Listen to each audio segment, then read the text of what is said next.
ठीक है, recording start हो चुकी है। और आज सबको पता है कि हम भक्तिकाल पढ़ रहे थे रामचंद्र शुक्ल जी वाली पुस्तक से। ठीक है, इसमें हमने भक्तिकाल स्टार्ट कर दिया था और कल हमने मोटा मोटा भक्तिकाल की जो पृष्ठभूमि है ना उसको समझने का प्रयास किया था। ये मैं बड़ा कर देता हूँ स्क्रीन को। ठीक है, बहुत बढ़िया। तो एक सेकंड इधर निकाल देता हूँ ना।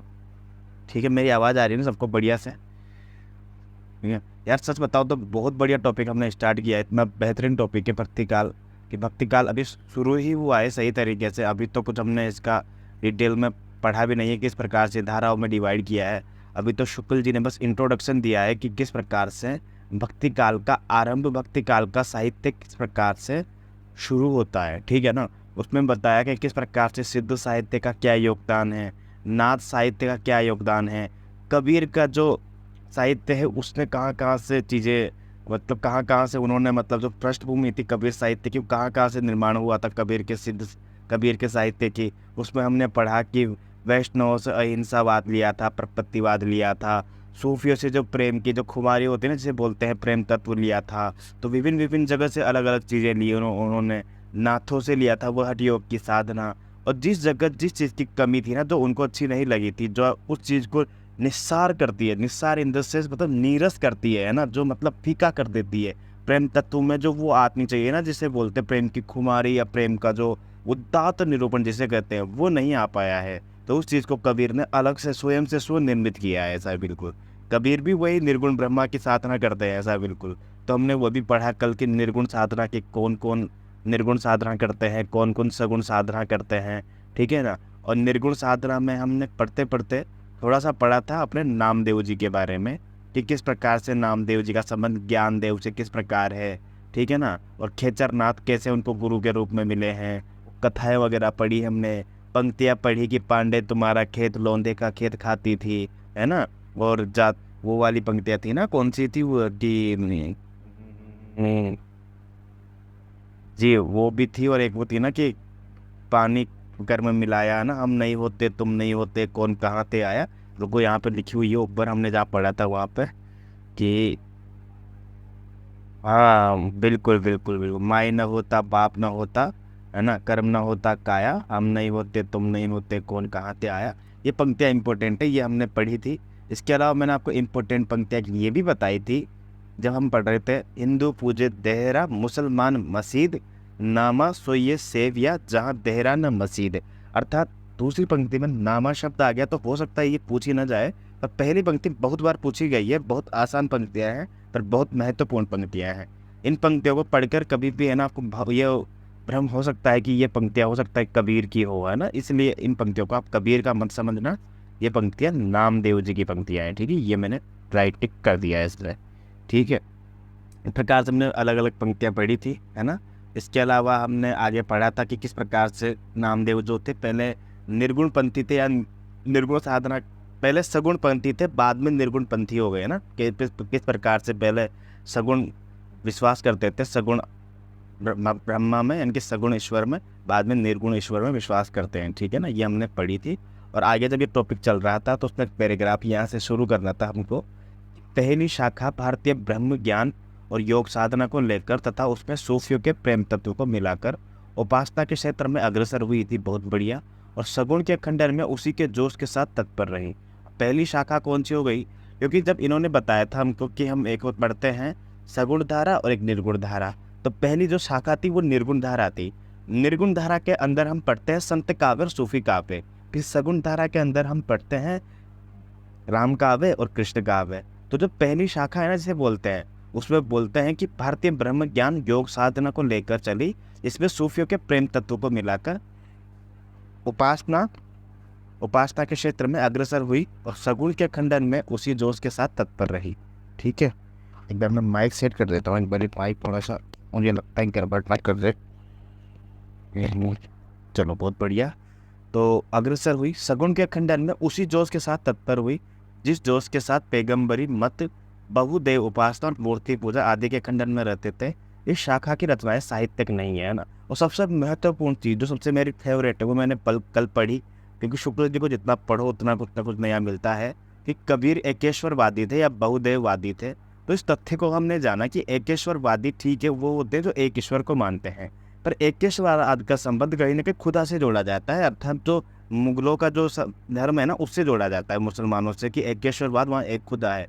परंतु अगर कबीर पूर्ण रूप से अगर एकेश्वरवादी होते हैं तो फिर वो मुसलमानों की उन चीज़ों का क्यों खंडन करते जो उनको अच्छी नहीं लगती, जैसे कि कि बकरी पाती खात है जाकी खाड़ी खाल, है ना, और जो नर बकरी खात है ताको कौन हवाल, कि जो मतलब बकरी जब पत्ती खाती है तो उसको आप उसकी खाल निकाल देते हो और उसको बकरी को खाते हो वगैरह, तो फिर सोचो आप तो उसको ही खा रहे हो तो आपका मतलब क्या होगा, कालिया, है ना, वही वाली बात है। और बहुत सारी चीज़ों का खंडन भी किया है कबीर में, ये भी हमने पढ़ा। दोबारा इस पैराग्राफ को जरूर पढ़ना अगर आपको इंटरव्यू की प्रिपरेशन करनी है या फिर आपको एक अच्छा वक्ता बनना है ना, तो सच में इसको जरूर पढ़िएगा, है ना।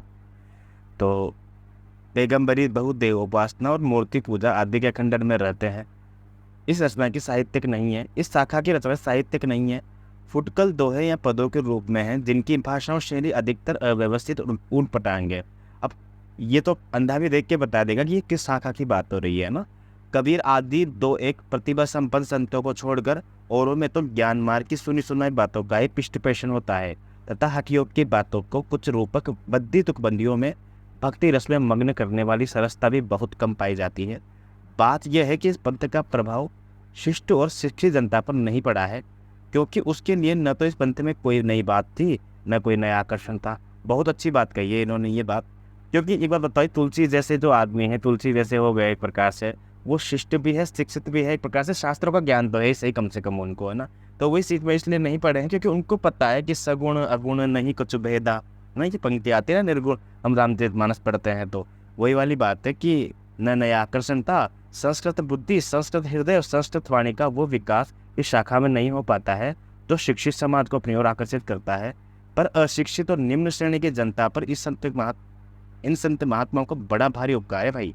उच्च विषयों पर कुछ, है ना, उच्च विषयों का कुछ आभास देकर आचरण की शुद्धता पर जोर देकर, कितनी बढ़िया बात कही है ना, ये आचरण की शुद्धता पर जोर देना, आडंबरों का तिरस्कार करना, आत्मगौरव का भाव उत्पन्न करना, ठीक है ना। अब ये आडंबर का तिरस्कार नहीं करते, आचरण की शुद्धता नहीं होते, तो इन सब चीज़ों का जो सबसे ज़्यादा नुकसान होता था ना वो निम्न श्रेणी के लोगों को होता था। तो वो तो इनको प्रेम करेंगे ही सही, वो तो इनकी तरफ आकर्षित होंगे ही सही कि चलो ये तो आदमी अच्छा है, तो अपने भले की बात कर रहा है ना, कि आत्मगौरव का भाव उत्पन्न करके इन्होंने ऊपर उठने का स्तुत्य प्रयत्न किया है।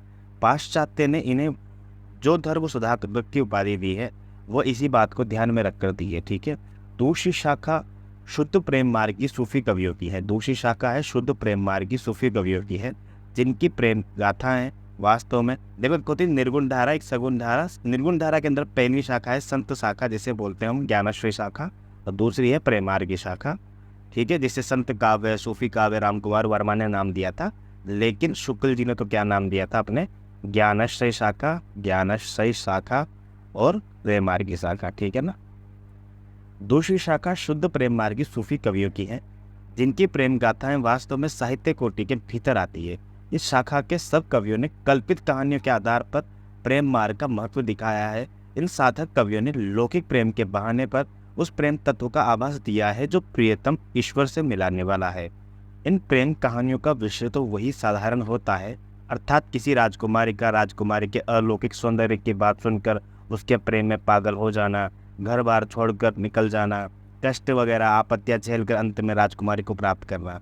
पर प्रेम की पीर की जो व्यंजना होती है ना वो ऐसे विश्वव्यापक रूप में होती है कि वो प्रेम इस लोक से परे दिखाई पड़ता है। बड़ी इंपॉर्टेंट पंक्तियां है, इसको आप अंडरलाइन कर लीजिए ना, कि किस काव्य की विशेषता के लिए शुक्ल जी ने ये पंक्तियां कही है, ठीक है ना। किस काव्य की विशेषता के लिए कही है ये, सूफी काव्य की विशेषता के लिए कही है शुक्ल जी ने, है ना, सूफी काव्य के लिए कही है शुक्ल जी ने, ये लिख दिया मैंने यहाँ पे, है ना। बहुत बढ़िया इंपॉर्टेंट पंक्तियां ही है ना। अब देखिए नीचे चलते हैं यहाँ पे थोड़ा सा अपन, कि हमारा अनुमान है कि सूफी कवियों ने जो कहानियां ली है वो सब हिंदू के घरों में बहुत दिनों से चली आ रही कहानियां हैं, जिसमें आवश्यकता अनुसार उन्होंने हेर फेर किया है। कहानियों का मार्मिक आधार हिंदू है। मनुष्य के साथ पशु पक्षी और पेड़ पौधों को भी सहानुभूति सूत्र में बद्ध दिखाकर एक अखंड जीवन समष्टि का आभास देना हिंदू प्रेम कहानी की विशेषता है, ठीक है। मनुष्य के घोर दुख पर वन के वृक्ष भी रोते हैं, पक्षी के संदेश से पहुंचाते हैं, पक्षी भी संदेश पहुंचाते हैं। ये बात इन कहानियों में मिलती है। शिक्षित और विद्वानों की काव्य परंपरा में यद्यपि अधिकतर आश्रयदाता शिक्षित और विद्वानों के काव्य परंपरा में यद्यपि अधिकतर आश्रयदाता राजाओं और चरित्रों और पौराणिक या ऐतिहासिक आख्यानों की ही प्रवृत्ति भी थी, पर साथ ही कल्पित कहानियों का भी चलन था। इसका पता लगता है दिल्ली के बादशाह सिकंदर शाह के समय में कवि ईश्वरदास ने एक कृति लिखी थी सत्यवती के नाम से। इस कहानी में दोहे मिलते हैं, चौपाइयाँ मिलती है, जिसका आरंभ तो व्यास के जन्मजय के संवाद से पौराणिक ढंग पर होता है, पर जो अधिकतर कल्पित, स्वच्छंद और मार्मिक मार्ग पर चलती है ये कथा, ठीक है ना।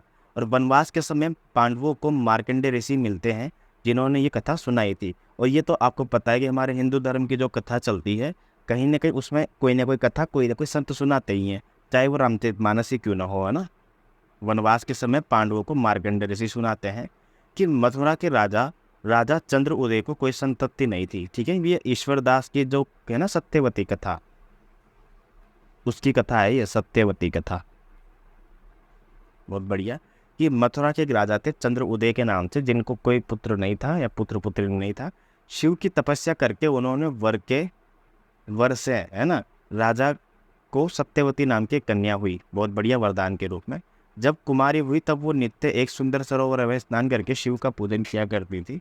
इंद्रपति नामक एक राजा के ऋतुवर्ण आदि 4 पुत्र थे। अब हमको पता है ना कि ईश्वरदास की सत्यवती कथा के नायक और नायिका कौन है, ऋतुपर्ण या ऋतुवर्ण बोलते हैं, और स्त्री और सत्यवती नाम की नायिका है। नाम के एक राजा के ऋतुवर्ण आदि 4 पुत्र थे। एक दिन ऋतुवर्ण शिकार खेलते खेलते घोर जंगल में भटक गया। एक स्थान पर उसे कल्पवृक्ष दिखाई पड़ता है, जिसकी शाखाएं 30 कोस तक फैली हुई थी। उस पर चढ़कर जब चारों ओर दृष्टि दौड़ाने लगा तो उसमें सुंदर सरोवर दिखाई पड़ा, जहाँ पर कुमारियां स्नान कर रही थी। जब वो उतरकर वहां गया तो सत्यवती को देखकर वो मोहित हो गया। कन्या का मन भी उसे देखकर कुछ डोलसा गया था। ऋतुवर्ण जब उसकी ओर एकटक ताकता रहा तब सत्यवती को क्रोध आ गया और उसने यह कहकर कि एक चित्त हमें चितवे, जस जोगी चित जोग, धर्म न जानसी पापी, कहसी कौनते लोग। धर्म दिया कि तू कोड़ी और व्याधिग्रस्त हो जाए, ऋतुपर्ण वैसा ही हो गया है ना। कि एक चित्त हमें चितवे, जस जोगी चित जोग, धर्म न जानसी पापी, कहसी कौनते लोग। कि शाप दिया कि तू कोड़ी और व्याधिग्रस्त हो जाए, ऋतुपर्ण वैसा ही हो गया और पीड़ा से फूट फूट कर रोने लगा, बहुत बढ़िया। इसके बाद नीचे दिया हुआ है कि रोवे व्याधि बहुत पुकारी, छोहन बिछ रोवे सब झारी, बाघ सिंह रोवत बनमाही, रोवत पंछी बहुत ओनाही, है ना। अर्थात ये विलाप सुनकर सत्यवती उस कोड़ी के पास जाती है, वो उसे हटा देती है, ये कहकर हटा देती है कि तुम जाओ अपना हंसो खेलो। अच्छा, अब वो क्या होता है ना, वो जब उसके पास जाती है सत्यवती तो वो बोलता है, बोला तुम जाओ अपना काम करो, जाओ हंसो खेलो, बढ़िया एक तरीके से। और सत्यवती का पिता राजा एक दिन दरबार से निकला, तब कोड़ी के शरीर की बड़ी दुर्गंध से व्याकुल हो गया, है ना। घर जाकर उस दुर्गंध की शांति के लिए राजा ने बहुत दान पुण्य किए। जब राजा भोजन करने बैठा तब उसकी कन्या वहाँ न थी। राजा कन्या के बिना भोजन ही नहीं करता था। कन्या को बुलाने जब राजा के दूत गए तब वो शिव की पूजा छोड़कर नहीं आई, है ना। इस पर राजा ने क्रोध होकर दूतों से कहा कि सत्यवती को लेकर उस कोड़ी के सौंप दो, है ना। ठीक है, बहुत बढ़िया। और दूतों का वचन सुनकर कन्या नीम की टहनी लेकर उस कोड़ी की सेवा के लिए चल पड़ी और उससे कहा, दूतों का वचन सुनकर ना, कि तोई छाड़ी अब मैं कित जाऊं, माए बाप सोपा तू उठाओ। अब तुझे छोड़कर मैं कहीं नहीं जा सकती भाई, है ना, तुझे तेरे हवाले कर दिया है ना, अब तुम्हारे हवाले वतन साथियों। एक कन्या प्रेम से उसकी सेवा करने लगी और एक दिन उसे कंधों पर बिठाकर सत्यवती तीर्थ स्थान करने गई थी, जहाँ बहुत सारे देवता, मुनि, किन्नर आदि निवास करते थे। वहाँ जाकर सत्यवती ने कहा कि यदि मैं सच में सती हूँ तो रात हो जाए। इस पर चारों ओर घोर अंधकार छा गया। सब देखकर सत्यवती के पास दौड़े आए। सत्यवती ने उनसे ऋतुवर्ण को सुंदर शरीर प्राप्त करने के लिए वर मांगा। व्याधिग्रस्त ऋतुवर्ण ने तीर्थ में स्नान किया और उसका शरीर निर्मल हो गया। देवता ने दोनों का विवाह करवा दिया, बहुत बढ़िया। इसके बाद नीचे दिया हुआ है कि ईश्वरदास ने ग्रंथ के रचनाकाल का उल्लेख इस प्रकार किया है कि भादो मास पाश उजियारा, तिथि नौमी और मंगलवारा, नखत अश्विनी मेष चंदा, पंच जना सो सदा आनंदा, जोगिनीपुर दिल्ली बड़थाना, शाह सिकंदर बड़ सुल्तान अर्थात उस टाइम पे सिकंदर शाह का हो सकता है कि जो तो सिकंदर का है ना उस समय चल रहा हो, है ना। कंठ बेट सरस्वती विद्या गणपति दीन ता दिन कथा आरंभ ही ये ईश्वरदास कवि की, है ना। और इसमें क्या लिखा हुआ है, इस पुस्तक में 5-5 अर्धालियों पर एक दोहा दिया हुआ है, बहुत बढ़िया। इस प्रकार 58 दोहे पर एक समाप्त हो गई ये कथा। तो ये भी इम्पोर्टेंट है कि 58 दोहों की कृति कौन सी है, ईश्वरदास की सत्यवती कथा, ठीक है। अब 58 दोहे से मतलब ये नहीं कि सिर्फ 58 दोहे हैं, 58 दोहों से पहले 5-5 अर्धालियाँ भी है ना, वो कथा जो चलती है उसमें मोटी मोटी। तो भाषा अयोध्या के आसपास की बैठती है, ठेठ अवधि, है ना। और यहाँ पे बाटे, है ना, बाटे अर्थात है का प्रयोग किया गया है। यही अवधि भाषा चौपाई दोहे का क्रम और कहानी का रूप रंग सूफी कवियों ने ग्रहण किया है। आख्यान कवियों के लिए चौपाई दोहे की परंपरा बहुत पुराने जैन चरित काव्य में मिलती है, उसका उल्लेख हो चुका है। अब देखो आपको मैं कुछ इंपॉर्टेंट तथ्य बताता हूँ। कौन कौन से तथ्य हैं, हमने यहाँ पे पढ़ा कि 5-5 अर्धालियों के बाद एक दोहा दिया हुआ है। अब 5-5 अर्धालियाँ कैसी होती है, देखो एक होता है कि एक चौपाई देकर, ये देखो चौपाई की एक पंक्ति और चौपाई की दूसरी पंक्ति, ये तो हो गई पूरी चौपाई, ठीक है ना। बट 5-5 अर्धालियाँ कैसे हो गए ना कि एक चौपाई दे रखी, एक पंक्ति, दूसरी पंक्ति, तीसरी पंक्ति, चौथी पंक्ति, पांचवी पंक्ति, ये 5 पंक्तियाँ ओनली लिखकर नीचे दोहा लिख दिया 2 पंक्तियों का, ये हो गई 5 अर्धालियों के बाद एक दोहा, ठीक है ना। जबकि रामचरित मानस में थोड़ा अलग कर रखा है उसमें, है ना, उसमें तो थोड़ा सा 2-2 के चौपाइयाँ लिख के इस प्रकार से 7 वो बना के, 7 का जोड़ा बना के, फिर 7 का या 5 का जोड़ा है, आई थिंक, मुझे भी ध्यान नहीं आ रहा है, उसके बाद फिर उन्होंने दोहा रखा है ना। हालांकि कभी कभी 7 का भी है बीच में हरि गीत का छंद भी उन्होंने रखा है बहुत बढ़िया तरीके से, है ना। तो वहाँ पे अलग है, लेकिन ये चित्र जैसे कि आप वीडियो देखेंगे ना तो वहाँ पे आपको दिख जाएगा कि किस प्रकार से मैंने बताया है 5 अर्धालियों पे एक दोहा, ठीक है। ये हो गया अपना, ये जो क्रम है ना चलता रहता है 5 अर्धालियों पे एक दोहे का। और पद्मावती नाम की जो रचना आती है ना, हम जब पढ़ते हैं पद्मावत जायसी की, वहाँ पे ये क्रम भंग होता है और 7 अर्धालियों पे दोहे वाला क्रम शुरू हो जाता है। 1540 में पद्मावत लिखी गई थी, उसके बाद यही क्रम चलता रहता है, यही क्रम चलता रहता है, यही क्रम चलता रहता है। बाद में नूर मोहम्मद की अनुराग बांसुरी में, नूर मोहम्मद की इंद्रावती में जाकर ये क्रम भंग होता है। याद है ना आपको, 7 अर्धालियों पे दोहा वाला जो क्रम है, ये नूर मोहम्मद की इंद्रावती पे क्या बन जाता है, ये 5 अर्धालियों पे दोहा बन जाता है फिर से, ठीक है ना।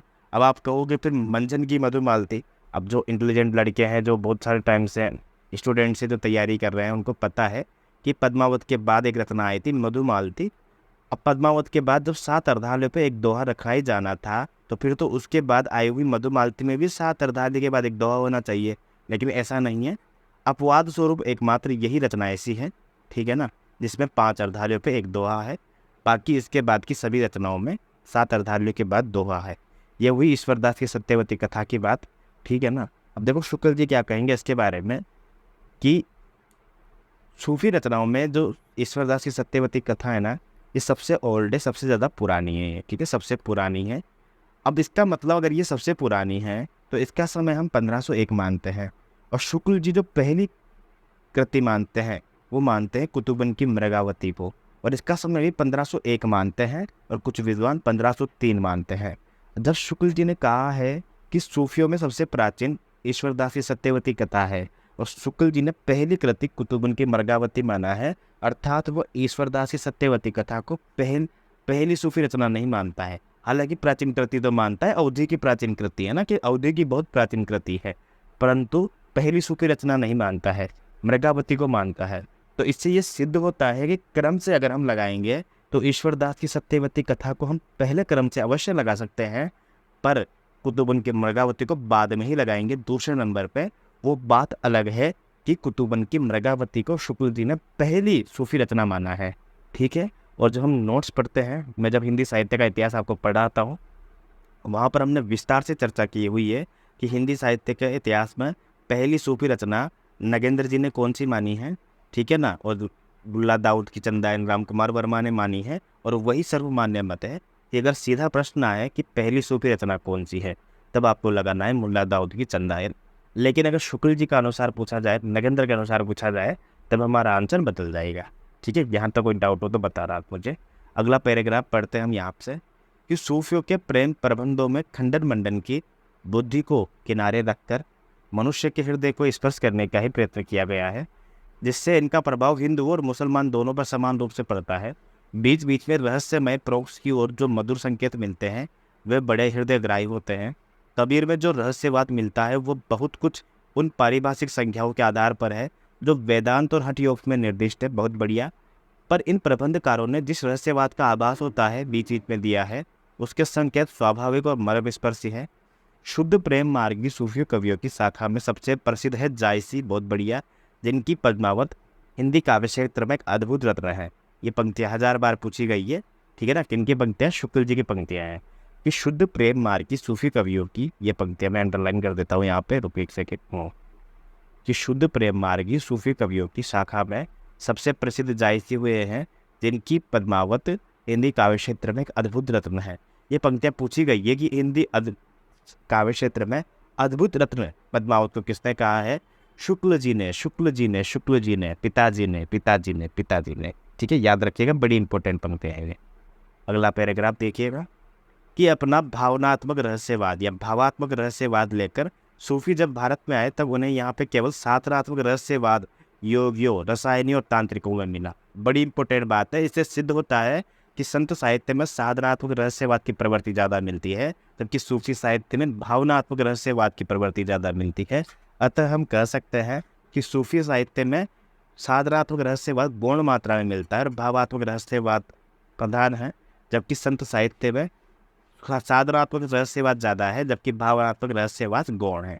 अब वैसे भी यार कॉमन सेंस ही बात है क्योंकि संत साहित्य भावनात्मक रहस्यवाद को मौका देने लग जाते हैं तो उनका जो तर्कशास्त्र है ना वो थोड़ा सा हल्का पड़ जाता है, क्योंकि पूरा जो संत साहित्य है वो तो तर्क को आधार लेकर चला है ना। जबकि हम भावनात्मक रहस्यवाद में कहीं ना कहीं तर्क को स्थान नहीं दे सकते हैं ना। भावनात्मक में हम क्या करते हैं ना, भाव को महत्वपूर्ण रखते हैं ना, भाव को प्रधान मानते हैं, भावों को प्राथमिक मानते हैं। तो फिर जहाँ पर भाव पहले आते हैं ना वहाँ पर तर्क का स्थान नहीं रह जाता। तो रसेश्वर दर्शन का उल्लेख सर्व दर्शन संग्रह में है। जायसी आदि सूफी कवियों ने हठ योग और रसायन की कुछ बातों को ही कहीं कहीं पर कहानियों में स्थान दिया है, जैसा कि ऊपर कहा जा चुका है। क्या कहा जा चुका है? एक सेकेंड। हाँ, जैसा कि ऊपर कहा जा चुका है, पेन चेंज कर लेता हूँ। बिल्कुल, जैसा कि ऊपर कहा जा चुका है कि भक्ति के उत्थान काल के भीतर हिंदी भाषा में कुछ विस्तृत रचना पहले पहल कबीर की ही मिलती है। अतः पहले निर्गुण संप्रदाय के ज्ञानाश्रय शाखा का संक्षिप्त विवरण आगे दिया जाता है जिसमें कसर और प्रताप कबीर ही सामने आते हैं।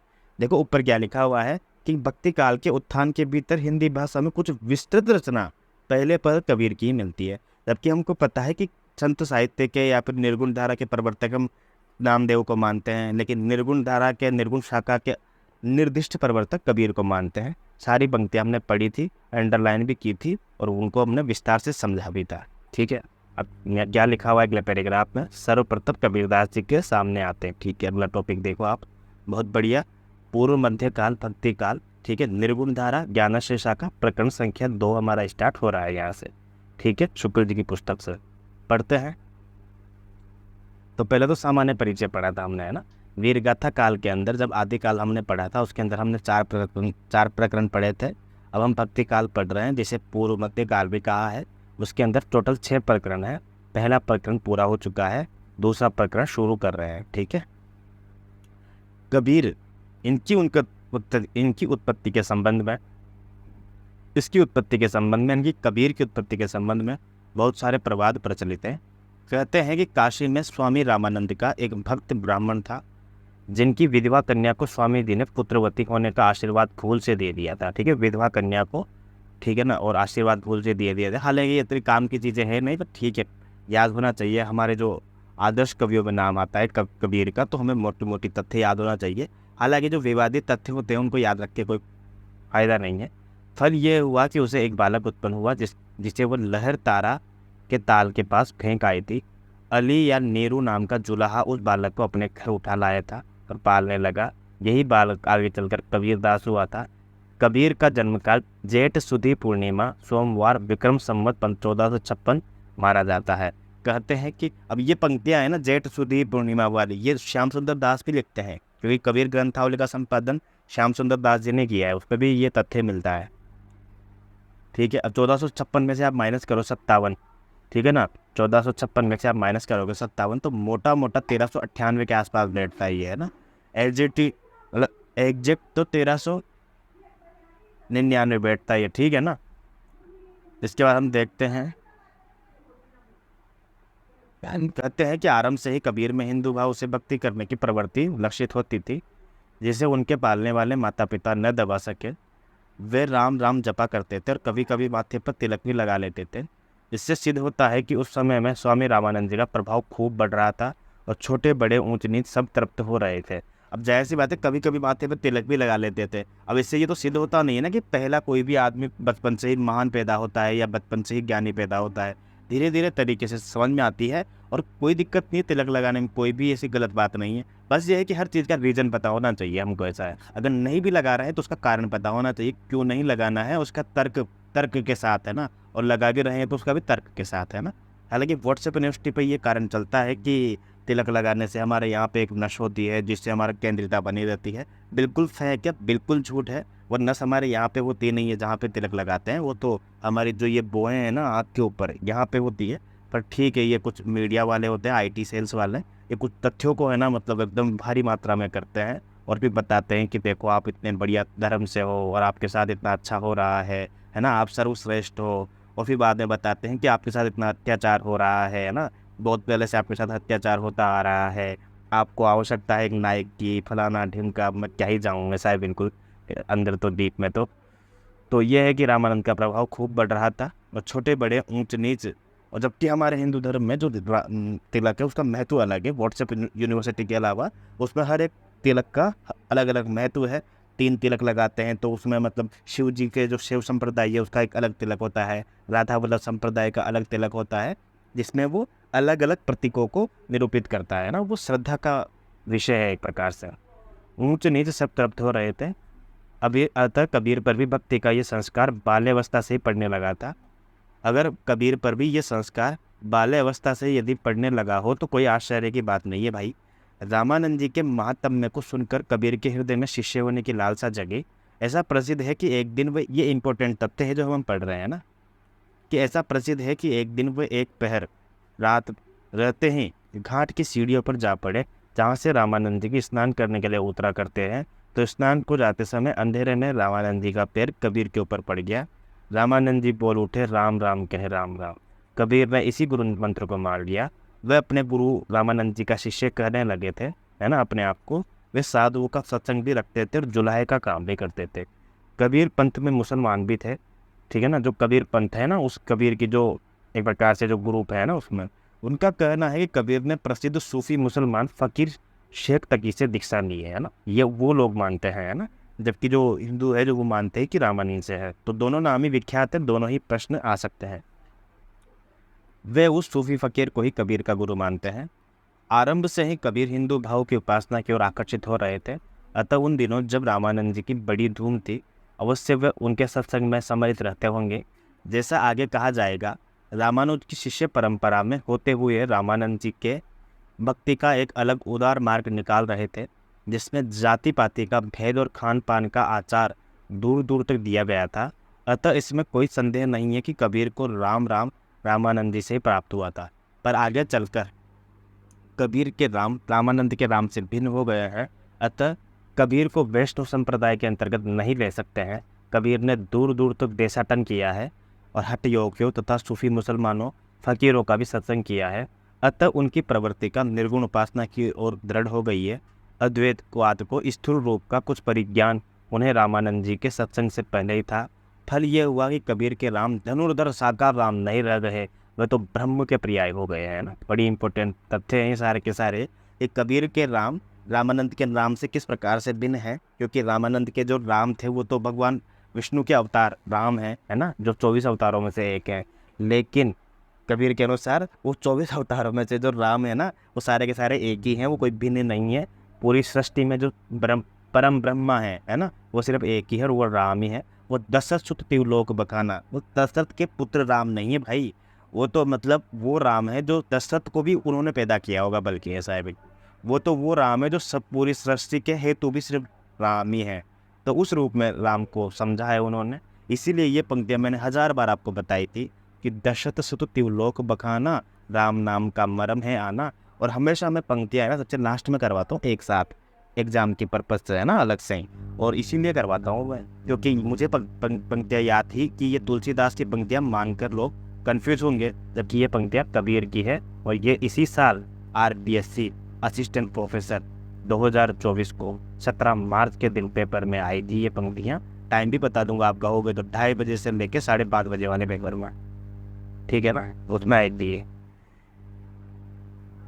क्योंकि मुझे पता है ना कि यार कोई भी एग्ज़ाम हो वो हमेशा कोशिश करता है कि मोटी मोटी पंक्तियाँ, इनकी जो आंखों के सामने वाली पंक्तियाँ हैं ना, वही देने का प्रयास करेगा वो, बस वही हमको नहीं आता, ऐसा है। कभी आप नोटिस करना कि आपके वही प्रश्न गलत होते होंगे ज़्यादातर, जो टफ हो नहीं, आसान होते हैं, जो आपने कई बार किए हैं, है ना। सारांश यह है कि जो ब्रह्म, मैं उनकी बात कर रहा हूँ जो बच्चे पढ़ कर जाते हैं ना, सारांश यह है कि जो ब्रह्म हिंदुओं की विचार पद्धति में ज्ञान मार्ग का एक निरूपण था, उसी को कबीर ने सूफियों के ढर्रे पर उपासना का एक विषय नहीं बल्कि प्रेम का भी विषय बनाया और उसकी प्राप्ति के लिए हठ योग की साधना का समर्थन किया। बहुत बढ़िया। इस प्रकार उन्होंने भारतीय ब्रह्मवाद के साथ साथ सूफियों के भावात्मक रहस्यवाद को भी, हठ योगियों के साधनात्मक रहस्यवाद को भी और वैष्णवों के अहिंसावाद तथा प्रपत्तिवाद का मेल करके अपना पंथ खड़ा किया। और ये पंक्तियाँ यहाँ से यहाँ तक इतनी महत्वपूर्ण है, इतने महत्वपूर्ण है, बहुत ज़्यादा, है ना, क्योंकि इनको तो आप वैसे भी याद कर लो और एग्जाम की दृष्टि से भी याद करो, इंटरव्यू की दृष्टि से भी याद करो, ठीक है ना। इस प्रकार उन्होंने भारतीय ब्रह्मवाद के साथ सूफियों से तो क्या लिया, भावात्मक रहस्यवाद, हठ योग से क्या लिया, साधनात्मक रहस्यवाद। अब हठ योग से साधनात्मक रहस्यवाद का मतलब क्या हो गया, वही नाद, शशि, मंडल, कुंडलियाँ और ये पता नहीं जागरण वगैरह, छठ योग, साधना, ये सारी चीज़ें। हठ योग से साधनात्मक रहस्यवाद लिया। वैष्णव से क्या लिया, अहिंसावाद, है ना, कि भाई किसी भी जीव को सताओ मत। प्रपत्तिवाद मतलब प्रेम की खुमारी, या जिसे कह सकते हैं ना कि एकदम एकनिष्ठ होकर प्रेम करना, एकदम बिल्कुल डूब कर, है ना। खुसरो दरिया प्रेम का उल्टी वाकी धार, जो उतरा सो डूब गया, जो डूबा सो पार। तंत्री नाद कवित रस सरस राग रति रंग, अन बूढ़े बूढ़े तेरे जो बूढ़े सब अंग। बिहारी की पंक्तियाँ है ना, ये दोनों एक ही अर्थ निकाल के देती है ये पंक्तियाँ। मेल करके अपना पंथ खड़ा किया, है ना। उनकी बानी में ये सब अवयव स्पष्ट लक्षित होते हैं, है ना। यद्यपि कबीर की बानी निर्गुण बानी कहलाती है, पर उपासना क्षेत्र में ब्रह्म निर्गुण नहीं बना रह सकता है। बहुत बढ़िया, कितनी कितनी महीन, कितनी बारीक पंक्तियाँ गए ना यार, कितनी बढ़िया है कि कबीर की बानी निर्गुण बानी कहलाती है, पर उपासना के क्षेत्र में ब्रह्म निर्गुण नहीं बना रह सकता है। कितनी बड़ी, शुक्ल जी का पर्सनल मत है ये, देखो आप, ऐसा है। शुक्ल जी हालांकि बहुत शानदार इंसान थे, ऐसी बात नहीं है, इतना बढ़िया इतिहास ग्रंथ लिख के गए हैं वो कि पर उपासना क्षेत्र में ब्रह्म निर्गुण नहीं बना रह सकता है। क्योंकि अगर आपको किसी की पूजा करनी है तो पूजा करने के लिए सामने कोई मूर्ति तो होनी चाहिए ना, आपका कोई ईश्वर तो होना चाहिए ना, एक बात बताइए आप ऐसा है। तो सेवक सेव्य सेवक भाव में, सेवक और सेवे के भाव में बिल्कुल स्वामी में कृपा, क्षमा, औदार्य आदि गुणों का आरोप हो ही सकता है। इसलिए कबीर के वचनों में तो निरुपाधि निर्गुण ब्रह्म सत्ता का संकेत मिलता है। जैसे पंडित मिथ्या करो विचारी, ना वो सृष्टि न सृजनहारा, ज्योति स्वरूप काल नहीं हुआ बचन नहीं अहि शरीरा, है ना। इस प्रकार से ये कबीर पंक्तियाँ कहते हैं। और थूल अथूल पवन नहीं पावक, रवि शशि धारण्य न नीरा, है ना। और वही कहीं सर्ववाद की झलक मिलती है, जैसे, है ना। ये वहाँ पे स्थूल और उसकी बात करिए, सूक्ष्म और उसकी, है ना। पवन नहीं पावक, रवि शशि धारण्य न मीरा, ठीक है। इस प्रकार से और कहीं सर्ववाद की झलक मिलती है, कैसे, आप ही देवा आप ही पाती, आप ही कुल है आप ही जाति। और कहीं पर स्वपादी ईश्वर की यहाँ पे पंक्तियाँ मिलती है, स्वपाथी कि साईं के सब जीव है किरी कुंजर दोही, है ना, किरी कुंजर दोही। सारांश ये है कि कबीर के ज्ञान मार्ग की जहाँ तक बातें हैं वे सब हिंदी शास्त्रों से लिए, जिनका संचय उन्होंने रामानंद जी के उपदेशों से किया है। माया, जीव, ब्रह्मा, तत्वमसी, 8 मैथुन, किसी दिन ना पंक्ति की क्लास अलग से रखेंगे यार, ऐसा है बिल्कुल, एक साथ ही उनकी क्या डिटेल में व्याख्या कर पाऊंगा मैं, ऐसा है बिल्कुल। सारांश यह है कि कबीर में ज्ञान मार्ग की बातें जहाँ तक है वह सब हिंदू शास्त्रों की है, जिनका संचय उन्होंने रामानंद जी के उपदेशों से किया है।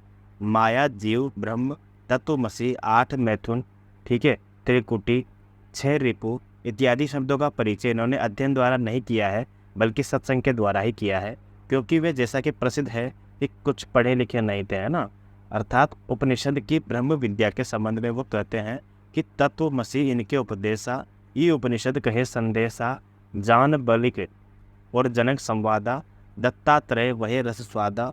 यहीं तक नहीं, वेदांतियों के कनक कुंडल न्याय आदि का व्यवहार भी उन्होंने इन्हीं के वचनों में मिलता है कि गहना एक कनकते गहना, इनमें भाव न दूजा। ठीक है। और इनके कहन सुनन को दुही करी थापन, एक निमाद एक पूजा। बहुत बढ़िया।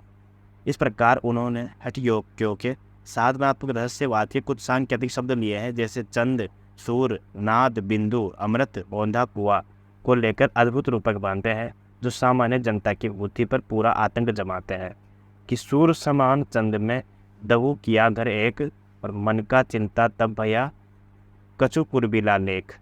आकाश से मुखी औंधा, आकाश से मुख औंधा, कुआ पताले पनिहारी, ताका पानी को हंसा, पीवे बिरला आदि विचारी। है ना। तो वही गहरी साधनात्मक प्रवृत्तियां इन पंक्ति में मिलती है, गूढ़ रहस्य वाली पंक्तियां ये है ना। तो वैष्णव संप्रदाय से उन्होंने अहिंसा का तत्व ग्रहण किया था। भाई पूरा पैराग्राफ बहुत इंपॉर्टेंट है इंटरव्यू की दृष्टि से, कि एग्जाम्पल के रूप में आप इनको दे सकते हो कि अगर एग्जाम्पल के तौर पर आपको बताना है ना ये कहाँ कहाँ से क्या लिया है ना। तो वैष्णव संप्रदाय में अहिंसा का तत्व ग्रहण किया है, जो कि पीछे होने वाले सूफी फकीरों को भी मान्य हुआ है।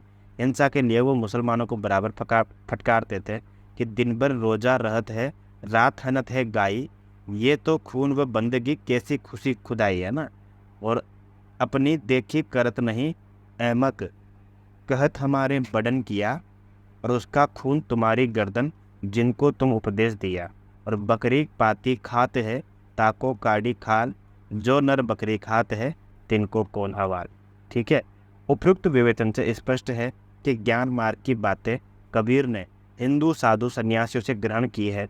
इनमें सूफियों के सत्संग से उन्होंने प्रेम तत्व का मिश्रण किया है और अपना एक अलग पंथ चलाया है। उपासना के 22 स्वरूप को आग्रह करने वाले, कर्म कांड को प्रधानता देने वाले पंडितों और मुल्लों दोनों को उन्होंने खरी खरी सुनाई है और राम रहीम की एकता समझाकर हृदय को शुद्ध प्रेममय करने का उपदेश दिया है। देशाचार और उपासना विधि के कारण मनुष्य में जो भेदभाव उत्पन्न हो जाता है उसे दूर करने का प्रयास उनकी वाणी बराबर करती रही है। यद्यपि वो पढ़े लिखे नहीं थे, फिर भी उन ये पंक्तियाँ यहाँ से ये आई हुई है 1000 बार कि यद्यपि वो पढ़े लिखे नहीं थे पर प्रतिभा उनमें बड़ी प्रखर थी। ये पंक्तियाँ आई बहुत बार आई कि यहाँ से यहाँ तक कि किन्होंने लिखी है, ये शुक्ल जी ने किसके बारे में लिखी है, कबीर के बारे में। यद्यपि वो पढ़े लिखे नहीं थे पर उनकी प्रतिभा बड़ी प्रखर थी, जिनसे उनके मुंह से बड़ी चुटीली और व्यंग्य वाली चमत्कारपूर्ण बातें निकलती थी। इनकी उक्तियों में विरोध और असंभव का चमत्कार लोगों को बहुत आकर्षित करता था। है ना। तो देखो ये कितनी इंपॉर्टेंट बात है ना, चुटीली और व्यंग्य वाली बात जिसे कहते हैं ना, और आक्रोशता जिसमें मिलती है। तो बस यही कारण है कि यहाँ पे जो कबीर जैसा जो कोई कवि है ना, दूसरा पैदा नहीं हो पाया है। और बाद में कवियों का जो स्वभाव है ना, वो सरल और सहज हो गया, एकदम विनम्र हो गया, ऐसा है बिल्कुल। जबकि जो एक प्रकार से रोष व्याप्त करना है या समाज को सुधारना है ना, तो थोड़ा सा तो आक्रोश वाला भाव रखना ही पड़ेगा। है कोई गुरु ज्ञानी, जगत में उल्टी वेद बूझे, पानी में पावक बरे, अंधा आंखन सूझे, और गाय तो नाहर को धारी खाए, हरि ना खायो चीता। बहुत बढ़िया कि हिरण चीते को खा रही है। अब एक प्रकार से उलटबासी हुई या नहीं हुई है, उल्टी बात कर रहा है यहाँ पे कोई भी, है ना। कि नैया बीच नदियाँ डूबत जाए, कि वही वाली बीते कि नैया बीच नदिया में डूबती जा रही है ना, नैया बीच नदियाँ डूबती जाए। अच्छा यहाँ पे यूँ है कि नाव के अंदर जो है ना पूरी नदियाँ समा के आ गई है ना। इस प्रकार से अनेक प्रकार के रूप को और अन्योक्तियों के द्वारा इन्होंने ज्ञान की बातें कही हैं, जो नई न होने पर भी वाग वैचित्र्य के कारण अपढ़ लोगों को चकित किया करती थी। है ना। अंगूठी अन्योक्तियों द्वारा ईश्वर प्रेम की व्यंजना सूफियों में बहुत प्रचलित थी। जिस प्रकार कुछ वैष्णवों ने माधुर्य भाव से उपासना प्रचलित हुई थी, उसी प्रकार सूफियों में भी ब्रह्म को सर्वव्यापी प्रियतम या माशूक बनकर हृदय से उद्गार प्रदर्शित करने की प्रथा थी। इसको कबीरदास ने ग्रहण भी किया था। कबीरदास की वाणी में स्थान स्थान पर भावात्मक रहस्यवाद की जो झलक मिलती है वो सूफियों के सत्संग का प्रसाद है। इन्होंने कहीं पर ब्रह्म को खसम कहा है या प्रतिमान का अन्योक्ति बांधी है, या कहीं पर स्वामी या मालिक कहा है। ठीक है ना। कि मुझको तू क्यों बंदे ढूंढे, मैं तो तेरे पास में, और साई के संग सासुर आई। बहुत बढ़िया। और संग न सूती स्वाद न जाना, गात जीवन सपने की नाई, जना 4 मिले लगन सुधायो, जना 5 मिले माड़ो छायो, भयो विवाह चली बिनु दुल्हन, बिना दुल्हे के। वाह बहुत बढ़िया। और बाट जात समधी समझाई, ये भी वही पद हो ज्ञान का पद जिसे कहते हैं ना। तो कबीर अपने श्रोताओं पर ये अच्छी तरह भाषित करना चाहते थे कि हमने ब्रह्म का साक्षात्कार कर लिया है। इसी से वो प्रभाव डालने के लिए लंबी लंबी चौड़ी गर्वोक्तियाँ भी कभी कभी कहते थे कि कबीर ने मगहर में जाकर शरीर त्याग किया था, है ना, जहाँ इनकी समाधि बनी हुई है। कहा जाता है कि मगहर में मरने वाला कभी भी स्वर्ग को प्राप्त नहीं कर सकता है, वो तो हमेशा नरक में ही जाएगा। जबकि काशी में इनका जन्म होता है, मोटा मोटा मानते हैं, काशी में रहते ही है, ठीक है ना। तो काशी में पैदा होने वाला कहा जाता है कि काशी में मरने वाला कहा जाता है कि स्वर्ग में जाएगा, ठीक है ना, स्वर्ग में। फिर भी जानबूझ के ये मगहर में जाके अपने प्राण इन्होंने न्यौछावर किए, जानबूझ के अपने खुद की मर्जी से, है ना, कि का काशी क्या ऊसर मगहर राम हृदय बस मोरा, और जा काशी तन तजे कबीरा रामो को नोहेरा। अगर गुड़ और गोबर दोनों मिलके एक हो जाएंगे काशी में, तो मैंने इतने पूरे जीवन भर राम का नाम लिया है, तो फिर मुझे कौन पूछेगा, ये बताओ। है काशी में रहकर नहीं, मगहर में जाकर मुझे स्वर्ग प्राप्त हो, तब तो मैं राम नाम के प्रताप को जानूं। काशी में रहकर जब सभी मर के राम का नाम लेके या बिना राम का नाम लिए ही काशी में मरने वाले जब स्वर्ग को प्राप्त कर जाते हैं, तो फिर मेरा क्या अर्थ रह गया भाई कालिया। इनका मृत्युकाल संवत 1575 ठहरता है, जिसके अनुसार 120 वर्ष तक इनके जीवन ठहरता है, इनका मतलब वो इनकी आयु ठहरती है। कहते हैं कि कबीर की वाणी का संग्रह इनके शिष्य धर्मदास ने किया था संवत 1521 में, जबकि उनके गुरु की अवस्था 64 वर्ष की थी। कबीर की वचनावली में सबसे प्राचीन प्रति जिनका अब पता लगा है संवत 1561 में मिलती है। कबीर की वाणियों का संग्रह बीजक के नाम से प्रसिद्ध है, जिसके 3 भाग है, रमेनी, शबद और साखी। इसमें वेदांत तत्व, हिंदू मुसलमान को फटकार, संसार की अनित्यता, हृदय की शुद्धि, प्रेम साधना की कठिनता, माया की प्रबलता, मूर्ति पूजा तीर्थाटन आदि की असारता, हज नमाज व्रत आराधन की गौणता इत्यादि अनेक प्रसंग है। सांप्रदायिक शिक्षा और सिद्धांत के उपदेश मुख्यतः साखी के भीतर है। वेरी वेरी इंपॉर्टेंट है, इस पैराग्राफ अंडरलाइन लगा लेना यहाँ से कि सांप्रदायिक शिक्षा और सिद्धांत के उपदेश कहाँ मिलते हैं, साखी के भीतर मिलते हैं। साखी क्या होती है, वही 2-2 पंक्तियों के दो है ना, साखी के भीतर मिलती है, जो कि दोहों में है। इनकी भाषा कैसी थी, सदुक्कड़ी थी, अर्थात राजस्थानी और पंजाबी मिली जुली भाषा थी। पर रमेनी अर्थात रमण करने वाले पद, तो रमेणी और शब्द में गाने के पद है। अब हम गाना सुनते हैं तो रमण करने लग जाते हैं ना, तो जिसकी भाषा कैसी थी, ब्रजभाषा थी।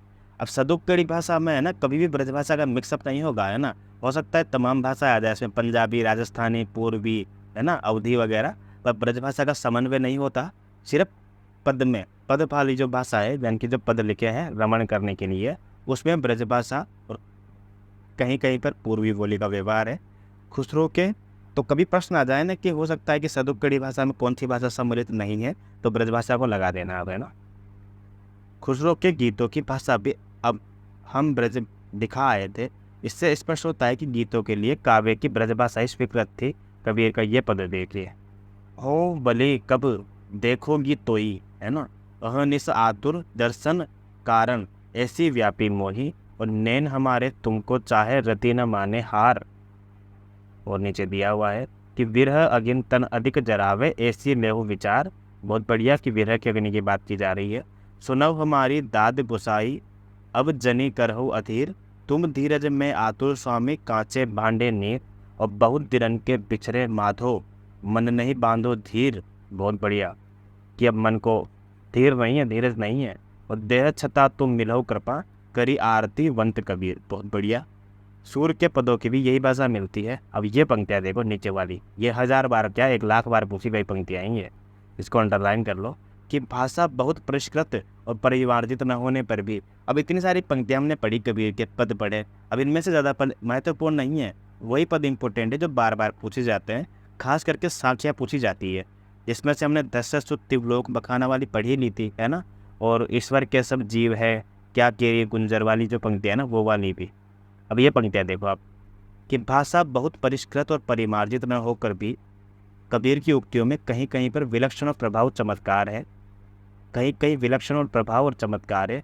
प्रतिभा उनमें बड़ी प्रकृति, इसमें कोई संदेह नहीं है ना। बहुत बढ़िया पंक्तियाँ कहते हैं यहाँ पे, ये पंक्तियाँ उन्होंने ख़त्म कर दी और कबीर को पूरा उन्होंने यहाँ पर फिनिश कर दिया एक प्रकार से, कबीर के संबंध में जितना कुछ कहना था और मुझे लगता है कि लगभग 70-80% तो लगभग अच्छा ही कहा है उन्होंने ना। जिस हिसाब से हमने पूरा पढ़ा है, तारीफ भी की है उन्होंने, किस हिसाब से जहाँ से क्या क्या लिया है। हाँ, बस उनको निर्गुण पंथ अच्छा नहीं लगता शुक्ल जी को, ऐसा है बिल्कुल। उनको लगता है कि ईश्वर की अगर साधना करनी है तो साकार रूप होना चाहिए, सेवक सेव्य का संबंध होना चाहिए, है ना, ताकि उस स्वामी की पूजा तो की जा सके ना।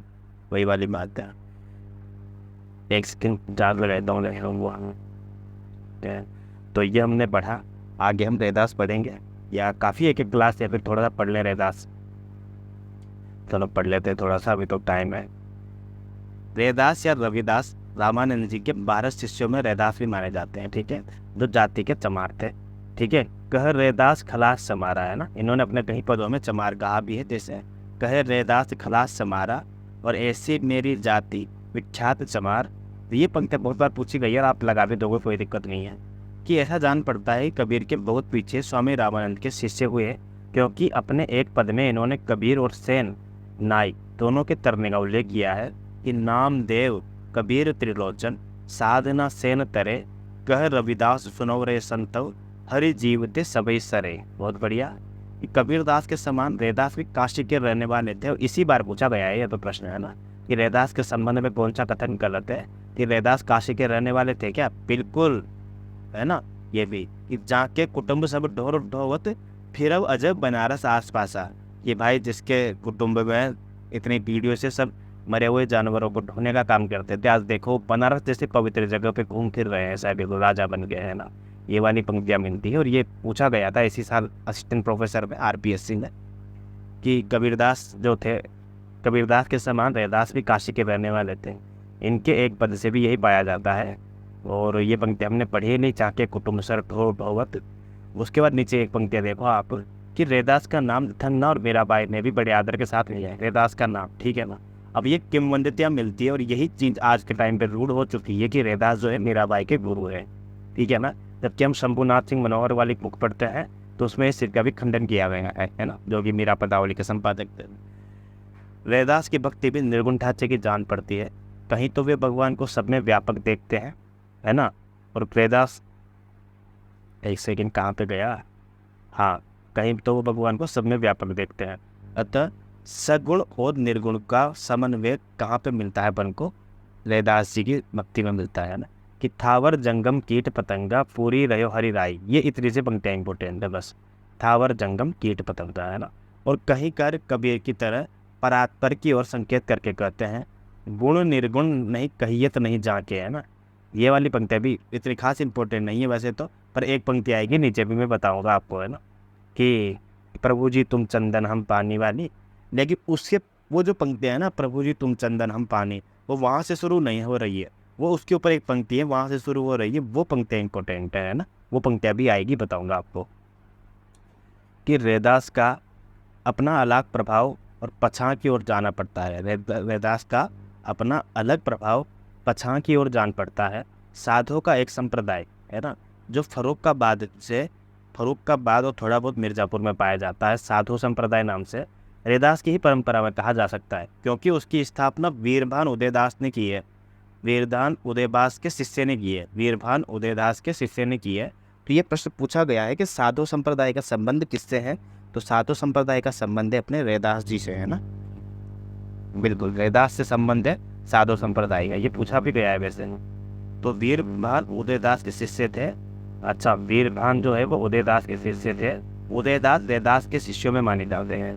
तो रैदास का कोई ग्रंथ नहीं मिलता है। अब ये देख, जबकि प्रश्न क्या आया था कि रैदास के 4 ग्रंथ मिलते हैं, तो ऐसा नहीं है, रैदास का कोई ग्रंथ नहीं मिलता है। फुटकल पद ही बानी के नाम से प्रसिद्ध है, संत बानी सीरीज में संग्रहित है। 40 पद तो आदि गुरु ग्रंथ साहिब में भी सम्मिलित हैं, तो ये भी इंपॉर्टेंट हो जाएगा। 40 पद गुरु ग्रंथ साहिब इंपॉर्टेंट, ठीक है, ये नोट। और ये हो गया, कुछ पद नीचे दिए गए हैं कि दूध न बछरे तन बिडारे, फूर भवर जलमीन बिगारे, माई को विंदा पूजा कहा ले चढ़ाव, अवरुद्ध फूल फूल अनुप न पावो, मलिया गिरिवे रहे भुजंगा, विश्व अमृत बस एक संगा, है ना। तन मन, जो भी इंपॉर्टेंट है मैं बता दूंगा, नीचे चलते हैं, अभी इसमें कोई इंपॉर्टेंट वाली पंक्तियाँ नहीं है फिलहाल। कि जब हम होते तब तुम नाही, अब तू है मैं नाही, ये वाली पंक्तियाँ भी इम्पोर्टेंट है, ये पूछी गई है, इम्पोर्टेंट। रैदास, जब तुम होते तब तुम नाही, अब तू है मैं नाही, ये हो गया। माधव क्या कहिए प्रभु ऐसा, जैसा मनिए वही न तैसा, ये भी छोड़ो। धर्मदास ये बांधवगढ़ के रहने वाले थे, ऐसा ये पंक्तियाँ हो गई है इसमें, ऐसा है ठीक है। तो रैदास के बारे में हो गया है ना, वो वाली जो पंक्तियाँ थी वो भी इस पे नहीं आएगी आज, इस पे जो डिस्कस करना है ना, जिसका नाम है ना वो आता है क्या बोलते हैं, प्रभु की दूर चलिए हम पाएंगे। कहाँ से शुरू होती है पंक्तियाँ, प्रभु जी तुम चंदन पानी, मुझे अभी एग्जैक्टली याद नहीं आ रहा है ना। वो प्रकार था ना वो कि कोई भेद नहीं है इस टाइप से, या फिर कोई थार नहीं है। मैं बताता हूँ उनको भी वो पंक्तियाँ कहाँ से शुरू होती है। प्रकाश सिंह, प्रभु जी तुम चंदन हम पाएंगे, प्रभु जी तुम चंदन हम पाएंगे।